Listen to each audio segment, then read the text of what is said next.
ഇന്ന് നമുക്കൊരു പൊതിച്ചോറുണ്ടാക്കിയാലോ? കുറേ നാളായി കേട്ടോ ഒരു പൊതിച്ചോറൊക്കെ ഉണ്ടാക്കിയിട്ട്. അതുകൊണ്ട് ഇന്ന് ഉണ്ടാക്കാമെന്ന് വിചാരിച്ചു. ഇവിടെ കണ്ടോ നല്ല സ്നോയാണ്. അതുപോലെ തന്നെ ഭയങ്കര തണുപ്പാണ്. അതുകൊണ്ട് പുറത്തോട്ടൊന്നും അധികം പോയില്ല. അപ്പോൾ ആദ്യം നമ്മൾ ഉണ്ടാക്കാൻ പോകുന്നത് അച്ചിങ്ങ മെഴുക്ക് പുരട്ടിയാണ്.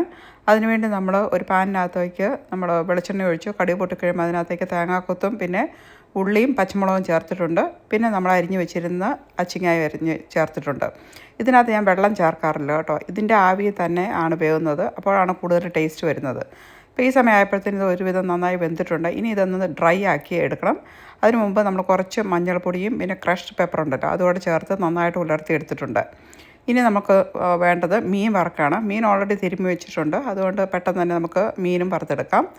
പിന്നെ പൊതിച്ചോറാകുമ്പോൾ അതിനകത്ത് ചമ്മന്തി വേണമല്ലോ. ഇതിനകത്ത് വറുത്ത മുളക്, ഇഞ്ചി, ഉള്ളി പിന്നെ വാളംപുളി ഇത്രയും ചേർത്തിട്ടുണ്ട്.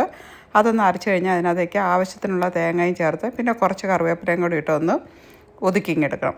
അപ്പോൾ നമ്മുടെ ചമ്മന്തി റെഡിയായി. പിന്നെ പീച്ചിരിങ്ങ ഉണ്ടല്ലോ അതൊന്ന് തോരൻ വെക്കണം.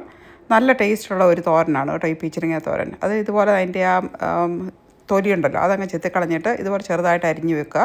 എന്നിട്ട് വെളിച്ചെണ്ണ ചൂടായി വരുമ്പോഴത്തേനും അതിനകത്തേക്ക് കടുക് പൊട്ടിക്കുക. പിന്നെ ഉള്ളിയും പിന്നെ പച്ചമുളക് ഉണ്ടല്ലോ അതുകൂടെ ഇട്ടൊന്ന് വഴന്ന് വരുമ്പോൾ അതിനകത്തേക്ക് പീച്ചിങ്ങ അരിഞ്ഞ് അങ്ങോട്ട് ചേർത്തിട്ടുണ്ട്.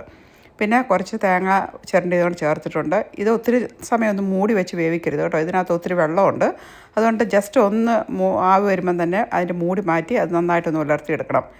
പിന്നെ ഉണ്ടാക്കാൻ പോകുന്നത് മുട്ട പൊരിച്ചതാണ്. അതിനകത്തേക്ക് മുട്ടയ്ക്കകത്തോട്ട് നമ്മൾ ഇടുന്നത് ഉള്ളി, പച്ചമുളക്, ഇഞ്ചി പിന്നെ കറിവേപ്പില പിന്നെ കുറച്ച് തേങ്ങയും കൂടെ ചേർത്ത് നല്ലതാണ്. അതുകൂടെ ചേർത്ത് നമ്മൾ മുട്ടയും പൊരിച്ചെടുത്തിട്ടുണ്ട്. അപ്പോൾ നമ്മുടെ പൊതിച്ചോറിനുള്ള ഏകദേശം എല്ലാ കാര്യങ്ങളും റെഡി ആയിട്ടുണ്ട്. ഇനി നമ്മുടെ ചോറും വെന്തിട്ടുണ്ട്, അതും ഊറ്റിയെടുത്തിട്ടുണ്ട്. അപ്പോൾ ഇവിടെ ഇങ്ങനെയാണ് കേട്ടോ ഇല കിട്ടുന്നത്. നമ്മുടെ നാട്ടിലൊക്കെ എന്തോ ഒരു ഇലയുണ്ടായിരുന്നു. പക്ഷേ ഇവിടെ വരുമ്പോൾ ഇതുപോലെ പൈസ കൊടുത്ത് മേടിക്കണമല്ലോ.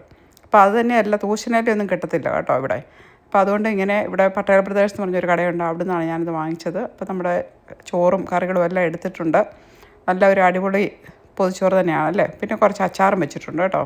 അത് മീനച്ചാറാണ്. അപ്പോൾ ഇനി ഇതെല്ലാം നമുക്ക് പൊതിഞ്ഞ് കുറച്ച് സമയം ഒന്ന് വെച്ചേക്കാം. അപ്പോഴല്ല അതിൻ്റെ ഇലയുടെ ടേസ്റ്റൊക്കെ നമുക്ക് വരുന്നത്. അപ്പോൾ ഇതെല്ലാം നന്നായിട്ടൊന്ന് പൊതിഞ്ഞ് വെച്ച് കുറച്ച് സമയം കഴിയുമ്പോൾ നമുക്കൊന്ന് എടുത്ത് കഴിക്കാം. 3 പൊതിച്ചോറാണ് ഞാനിവിടെ ഉണ്ടാക്കിയത്. ഞാനും ഹസ്ബൻഡും പിന്നെ മോളും ഉണ്ട്.